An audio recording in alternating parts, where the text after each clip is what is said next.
This student passed his driving test with 5 minor errors.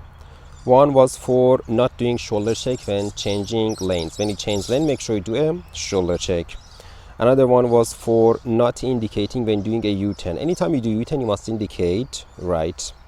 The other one, giving way unnecessarily to another vehicles. So if you are on the main road in residential areas, you don't have to give way to the cars on the side road. You just confuse everyone and you might cause an accident.